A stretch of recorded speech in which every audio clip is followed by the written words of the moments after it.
All right. Good evening, everyone. It is Monday, October 13th. The time is 7:34.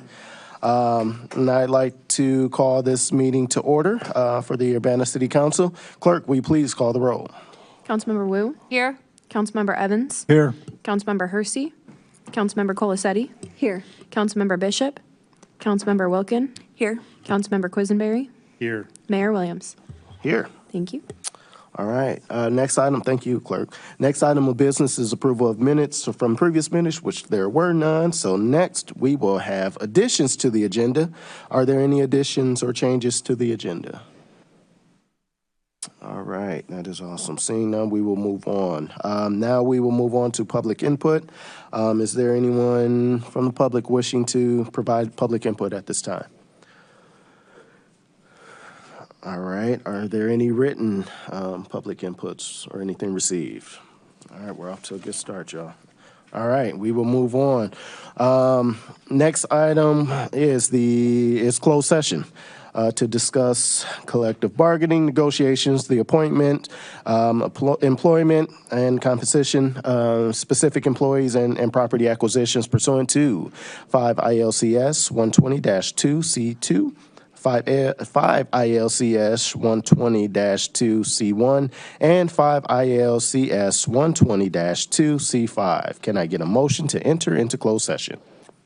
Moved based on the parameters that the mayor suggested. Second. All right, thank you. Moved by Mary Alice, seconded by Jaya. I'm so sorry. Yes, do I need to read through all that again? Okay, thank you so much. All right, for the public, we are now entering into closed session and we'll return to council chambers for the remainder of the minute after this meeting is concerned. I do need to vote. Roll call vote. Please, clerk, will you please call roll? Thank you. Councilmember Wu? Yes. Councilmember Evans? Yes. Councilmember Colasetti? Yes. Councilmember Wilkin? Yes. Councilmember Quisenberry? Yes. Thank you. Now, this time, we are going into closed session. Thank you all. All right, I think we got everyone. Can I get a motion to return to open session? So moved. All right, is there a second? Second. All right, moved by Mary Alice, seconded by Grace. All right, we will move on. Councilmember Wu? Oh, sorry. Yes. Councilmember Evans? Yes. Councilmember Colasetti? Yes. Councilmember Wilkin? Yes. Councilmember Quisenberry? Yes. All right, no, thank you. We are back. I'm not tired at all. All right. Now we will move on to council input and communication. Are there any council members who would like to provide input? Jaya. Yeah, in recognition of Indigenous Peoples Day, I'd like to read a modified version of the land acknowledgement statement suggested by Native American House from the University of Illinois, and state that it would be appropriate to recognize and acknowledge that we are on the lands of the Peoria, Kaskaskia, Piankashaw, Wea, Miami, Mascoutin, Odawa, Sauk, Meskwaki, Kickapoo, Potawatomi, Ojibwe, and Chickasaw nations. These lands were the traditional territories of these Native nations prior to their forced removal. These lands continue to carry the stories of these nations and their struggles for survival and identity. As a community with a land-grant institution, the University of Illinois, which has a particular responsibility to acknowledge the people of these lands, as well as the histories of dispossession that have allowed for the growth of this institution and our community for the past 150 years and longer, we are also obligated to reflect on and actively address these histories and the role that this university and this community has played in shaping them. This acknowledgement and centering of Native peoples is a start as we move forward. So I want to make sure that we are centering the folks who've been forcibly removed from these lands as we have these conversations. I also want to, on a totally different note, express my appreciation as someone of South Asian heritage for the Diwali events that the city is supporting this year. I've never seen that before, and that is something I'm really excited about. Thank you. Any other council communication? If not, I'll say, just to kind of fill everyone in regards to the financial literacy program that we have.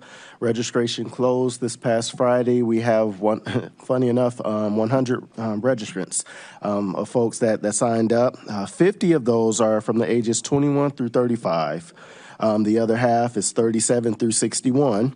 70% of those individuals who have signed up are Urbana residents. 80% are employed, 20% are unemployed.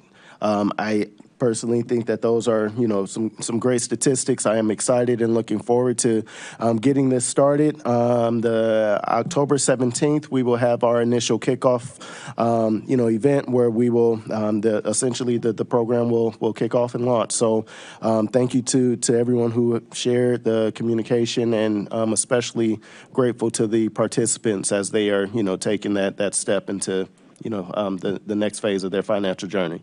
Darius. I was just going to ask, can you add the portion of Spanish-speaking option, which still has opportunities for registration? Thank you. Yes.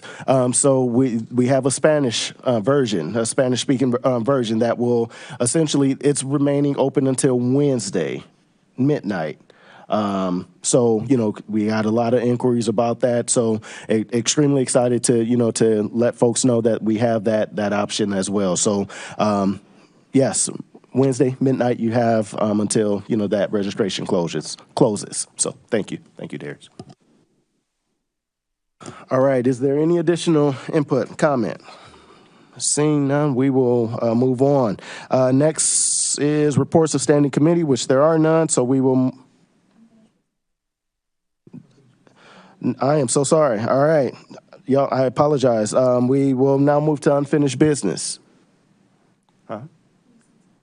No, I'm sorry. That was my bad. Seeing none, move on. There's an item on unfinished. I'm looking at my, did I miss it? Jesus Christ. Oh my goodness. What wasn't that? Look at G. Yeah. Jesus, yeah. All right, so unfinished business, which is the approval, though, correct? Approval of the ordinance number 2025-09-025, an ordinance revising the annual budget ordinance, amendment number 2, omnibus. Thank you. I have that here. I will move approval. No, I don't. I'll All right. second. Approval made by Mary Alice, seconded by Jaya. Is there any additional conversation? James? I will point out that I believe this needs 6 votes by the corporate body. We do have 6 votes here because the mayor votes. Okay. But if anybody is uncertain about voting yes for this, I would ask them to speak out, because then we would need to defer it to a future meeting when we have more council members here. Speak now, forever hold your peace. Otherwise, clerk, will you please call the roll? Grace? I'm sorry, Grace. It was somewhat similar things, and then just kind of refreshing our memory, because this did come up, not last Cal, but it's been a few weeks, I think, because we needed the mayor here for that 6th vote, and was just refreshing our memories, confirming that there's no change in the ending balance for the general operating fund, and just a reduction in IT. And so I was just refreshing my memory on this one, since it wasn't immediately last week, and confirming that that delay was because we needed the 6th vote. So thanks. All right, is there anything additional? All right, clerk, will you please call the roll? Councilmember Wu?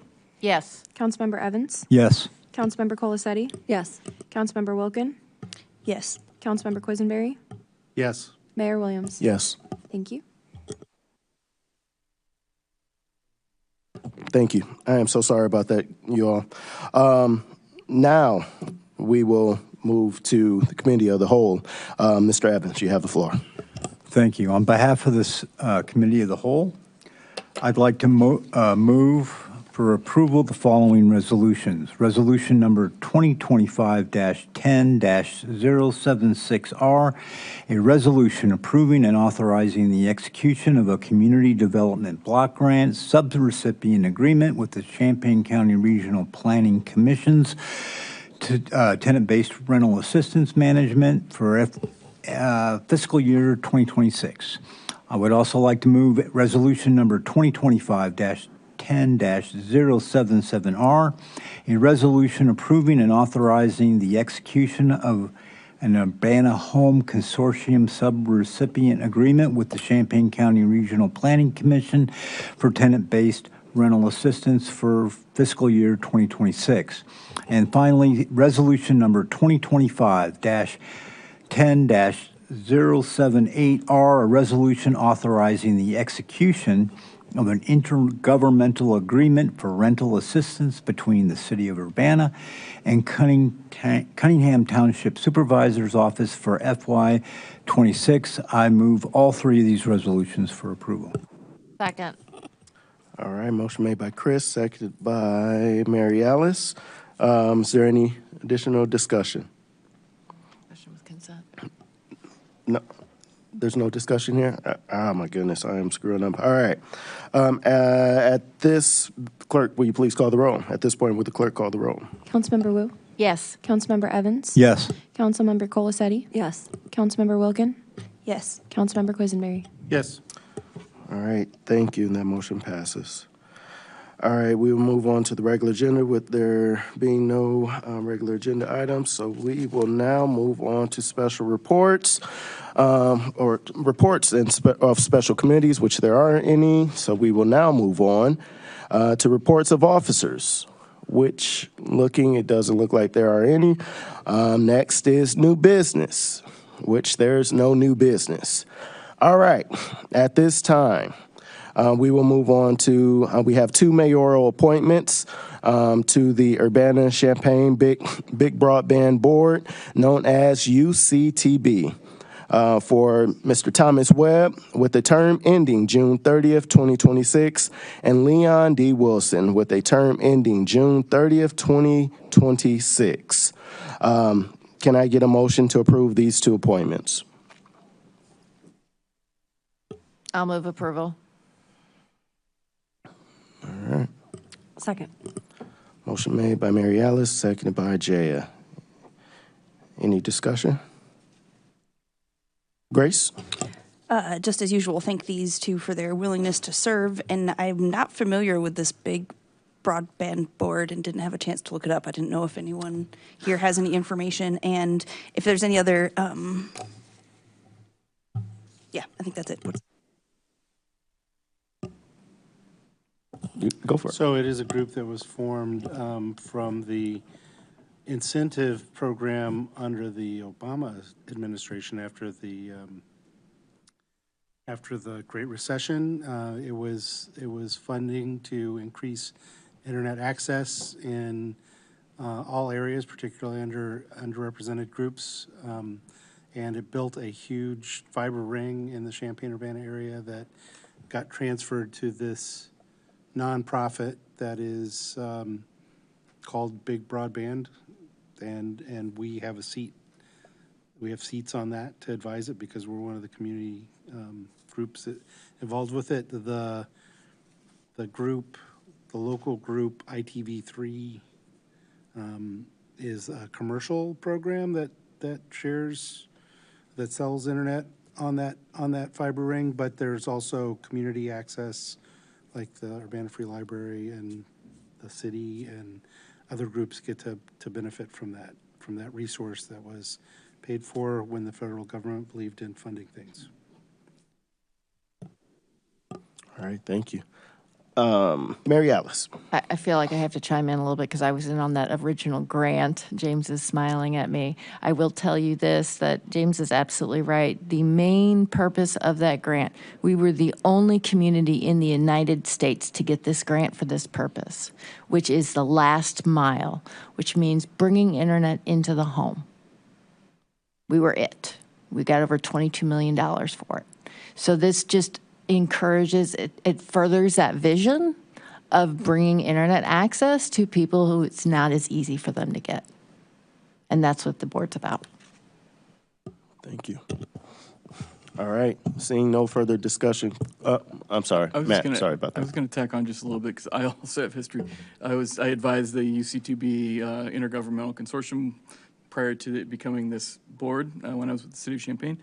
And one really notable piece of this is the first fiber to the home build-outs were all census block underserved parts of both cities. That was really the key anchor part of the federal grant, and then of course the anchor institutions, which Councilmember Quisenberry referenced. The other thing, when this board was formed, one of its primary purposes was there was a community benefit fund pot of money that was being collected each year from the private partner, the company that was essentially operating on the fiber rings. And this board's role was to spend that money essentially in a manner that was consistent with the vision of the grant originally, and also with the city's ongoing values and goals. So, Thank you. Yeah, Darius and I got a very detailed presentation on this, so I appreciate Thomas and Leon stepping up. With no further discussion, clerk, will you please call the roll? Councilmember Wu, Yes. Councilmember Evans. Yes. Councilmember Colacetti, Yes. Councilmember Wilkin, Yes. Councilmember Quisenberry. Yes. Thank you. Awesome, thank you. That motion passes. All right, the next is a discussion item regarding police surveillance technology ordinance number 2024-12-042. Are there any updates to begin our discussion?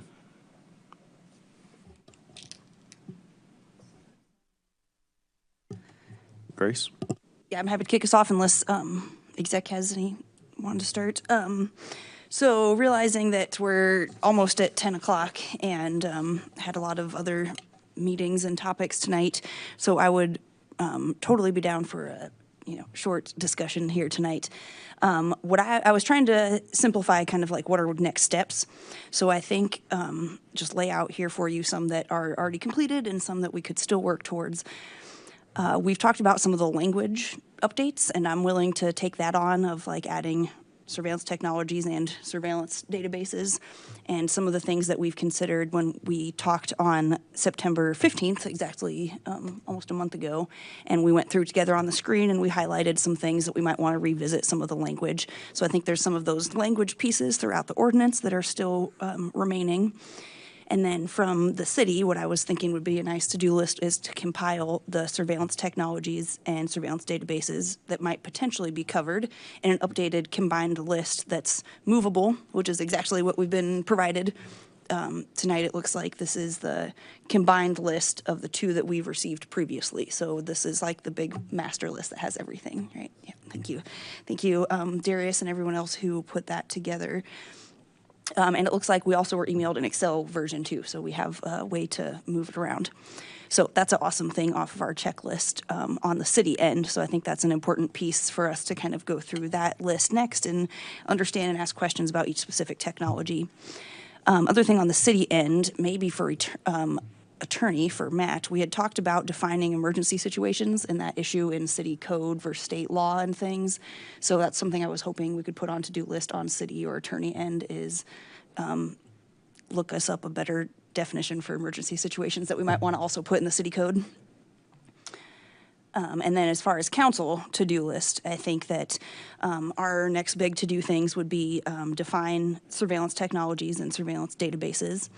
I sent out some supplemental notes, I think, since the last time we've talked. I can't remember when we've talked since then. No, we did go through on the screen, side by side in the table of the definitions between what's on the table currently for Urbana versus Oak Park, Illinois city code procedures. So hopefully that note is helpful and you could review some of those side by sides. And then eventually I think we'll need to decide our own definitions and decide which of our existing technologies on this big compiled list in front of us or any potential future ones might apply. And I was thinking that maybe a nice place for us to start when we have time in a future discussion is even maybe we have, a side of like, yes, definitely applies as surveillance technology and surveillance database covered by this ordinance, and no, definitely not. And at least start putting some of the main like absolutely yes, absolutely no pieces, and then kind of work our way towards the gray areas. Was just kind of a thought for me on like how do we kind of get some momentum and not get stuck on things, but at least start with what is clearly applies and clearly doesn't apply for our interpretation.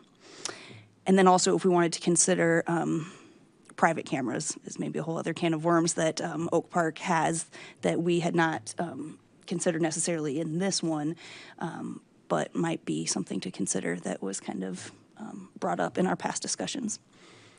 So those are my thoughts on kind of some to-do lists and where we could go next, and fine to not necessarily do all of that tonight, but happy to hear other thoughts. Mary Alice. So I just wanted to kind of add my voice to an idea that James had come up with in terms of the surveillance data, the surveillance database being specifically tied to surveillance technology and the data that it generates is, I believe, what the suggestion was. I like that because I think it's very clear. And I don't know what the thoughts are of the other council members, but I like that direction. And if that's the direction, then we don't need to define what a surveillance data is because it's already defined with the surveillance technology, right? So we wouldn't even need to do that component. So that was one thought that I had.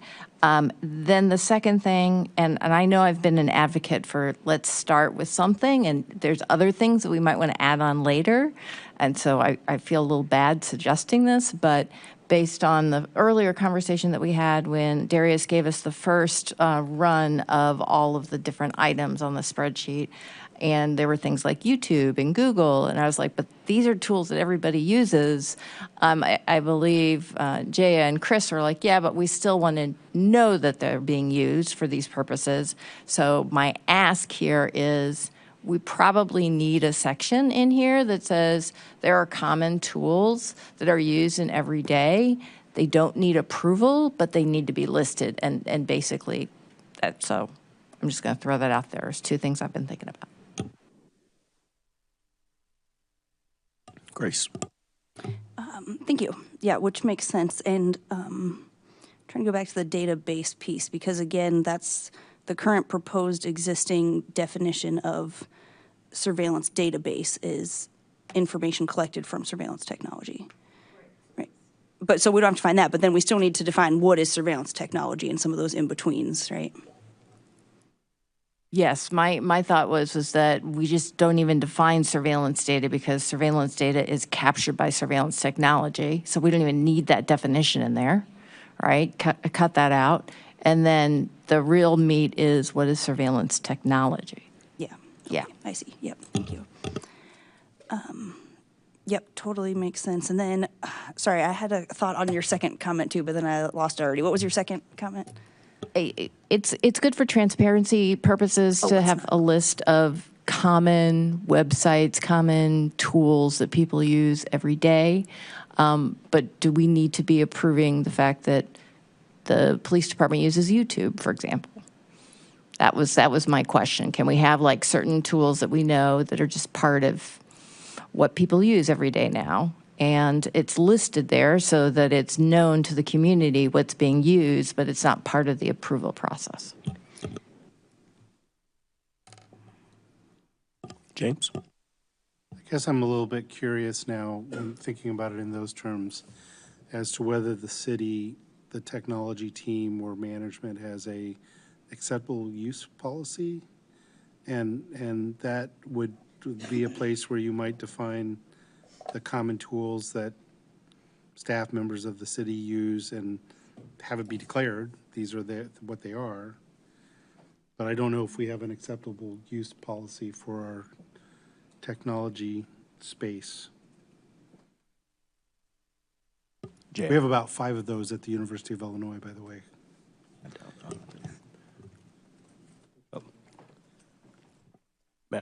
Go ahead, Jay. Okay. Thought, ma'am. So, yeah, I hear that point, Mary Alice. I think that could make sense. I think the one thing that came up, I think, with Chief Boone, but I'm sorry, I'm losing track now, is that even some of those tools, I think it's important for residents to know how it's being used, right? Like passive, like, checking something based on a lead on Facebook, for example, is different than like actively monitoring it with the purpose of tracking our residents, right? Like, which you could do with publicly available tools, right? So I think I like your idea in general, but that's just the one piece that makes me pause a little bit before just saying, here's the bucket of like, everybody has access to it. Yeah, everybody has access. Well, lots of people might have access to those things if they choose to engage with those platforms, but not everyone can arrest someone based on what they're seeing. Grace. Yeah, thanks for bringing that up. And I think that's what what was brought up in some of our past discussions too, right? And so is that what you're suggesting, that kind of general policy for use on non-surveillance technology, like even a Google search? And I think that's what we'd talked about before, that there can be these kinds of benign things that are fine to use in your professional capacity, but not to, have these kinds of certain purposes for your own personal gain or to harm others or for any other kinds of activities. And so I think that would definitely make sense. And is that what you're saying too, to kind of include some of those platforms? I actually, I'm going to sound like a broken record. I like what James is saying, which is, the use of the tool. And I'm just thinking, we don't expect people to be grocery shopping, right, on the web, but you can certainly do that I'm saying an employee grocery shopping on a computer. So it's more of a general policy as the city and not necessarily a general policy just for specific departments. But I don't know. Jay. Yeah, I think I'm struggling with this a little bit just because we've had a situation recently where protesters were identified partially using publicly available data. At least that's my understanding, and that's something I would hope that our police department would not be tracking down people for. I mean, that went through the court. I guess I have my own opinions on that, but I think having a clear expectation and understanding for our residents, if that is something that could happen, would be important to me because it's happening, right? It's stuff that happens locally. So, maybe it's, I guess I'm also trying to find that balance of like, how do we provide clarity and protections, but also understand that there could be a situation where law enforcement might be using, again, that publicly available data, right? If they've been alerted to somebody sharing something on social media that is directly related to a crime, that's following up on a tip versus just like passively like, oh, I don't like this person or they're part of this group, so I'm going to make sure that and I'm not saying this is happening. When I say that some stuff is happening, that's not what I'm talking about. But I do think that that's where it's important to have guidance and accountability, right? Because I think there are other tools, again, not our police department, but where there have been incidents of local police officers misusing tools that they had access to stalk people and things like that. Yeah, I mean, this is kind of where we get stuck because it is a fact. They use social media all the time to solve crime, real crimes, for legitimate reasons. And I think the distinction is intent, right? Am I just throwing a dragnet out to fish, or we're specifically tracking people to find them because we have a high probability that they did something, and if we see them, we're going to arrest them, and this is the tool that we're using to find them. And so I don't think any of us object to that. And I've been very reluctant to enter into this conversation because it gets so easily complicated, because the transition from investigation to surveillance is fluid. For example, if you have a large crowd like the gathering, the Pride gathering that will happen in downtown Urbana, there's 5,000 people there. And if we had 2 uniform officers there walking around, that's a form of surveillance that we would all agree is probably a good idea to have a couple officers to be there just in case, right? Somebody needs some help, somebody needs some assistance, injured, drunk, whatever. 2 uniformed officers just walking around is not anything that we would object to, A, because we know it existed and we'd already have agreed to it. But where it gets to be abusive is if those 2 officers are walking up to only brown people speaking Spanish so they can get them on their body cam and want to give it to ICE later, that's the surveillance we don't want, right? So it's always intent, and it's so hard to parse out and make big rules, and Matt can tell you that's why the law books and law libraries are never ending, because you're trying to think of every scenario all the time. So I'm kind of, in league with Mary Alice here in that let's just get something down and add later or correct later and all that. And let me throw another thing at us, and this is not going to be any help, but we're asking for an annual report on all these tools and what you did with them and what were the outcomes, all good things to ask for. But this is a police department that has not produced an annual report since 2021. This is a police department that still hasn't produced this year's 2024 use of force report. So I'm not skeptical, but I just wonder, can they keep up with all these reports that we're giving them, these required reports that we're giving them to do? It's just a concern of mine, and I don't know how we resolve that. But, boy, that was babble about nothing. But anyway. Thank you, Chris. Jaya? So I think, the capacity piece is worth talking about for sure. Jumping back a bit to what Mary Alice was talking about, because I think we may have touched on this in a previous meeting too, that this might be almost like a category, right? Like this is just creating a basic framework, right? What needs a policy, right? But maybe there is a template policy for publicly available, my brain is fried. It's after 10 o'clock. But, things like Google, Facebook, Instagram, other social media, that maybe there would just be a template we plug into. We're not asking to reinvent the wheel every single time, but, this falls into that category of publicly available, but here are our expectations for how the city would use it, right? That it would be for investigation for specific crime, not for general monitoring, for example, right? That would be something that would be developed as part of that process. But this is step 1, and I think we're jumping to step 2. And again, I think the question about capacity is worth having, but I think it's also this is a different administration that might be expecting compliance in a different way in terms of what we're already asking for from departments, right? That those things that are already required should be getting done, and them not getting done is not a reason to ask them to do more. Yeah.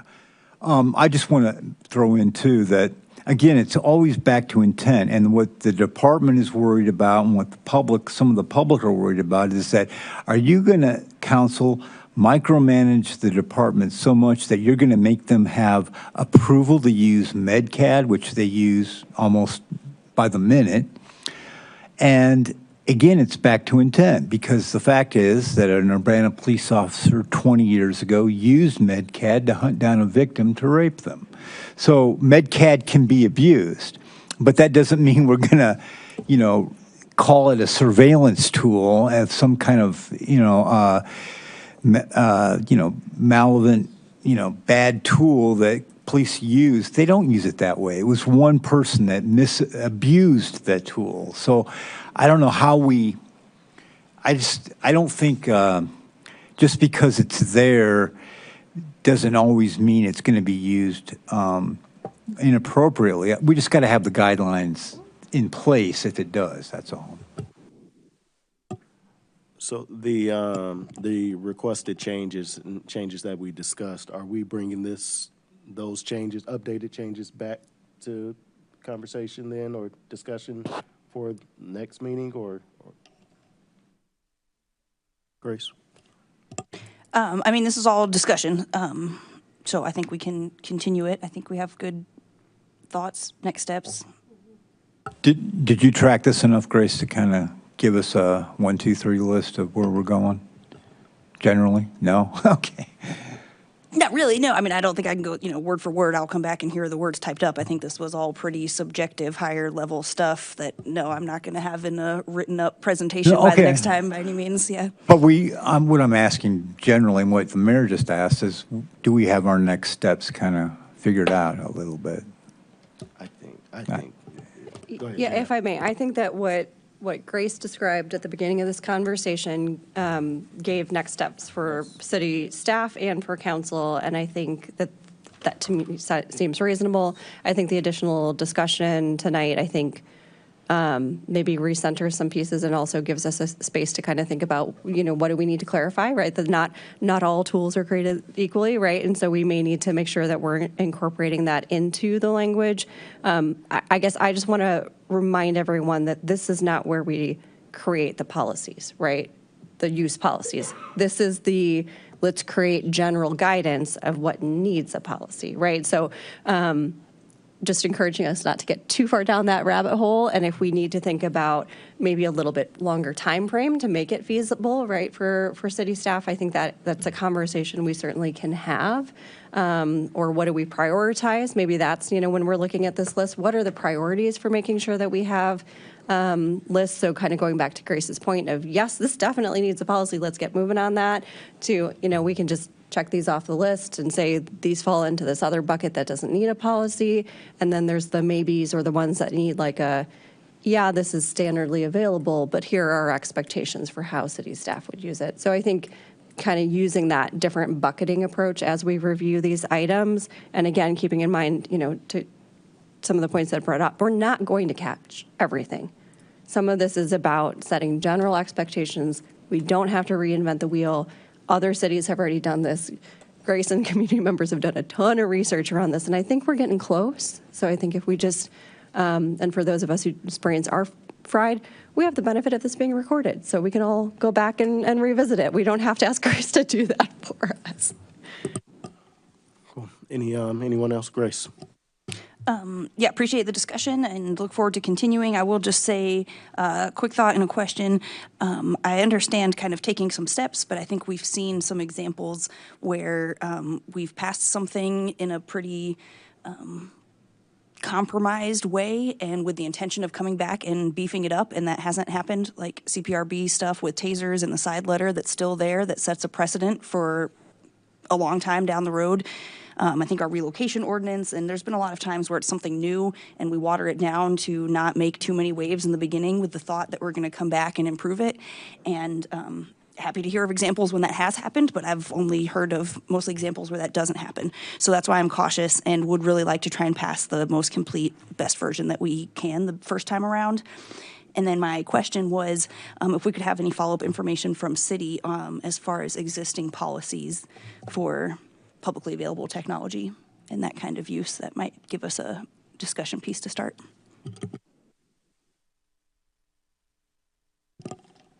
There's shaking his head. All right. Any other discussion? All right. With no further business before this body, this meeting is adjourned. Thank you.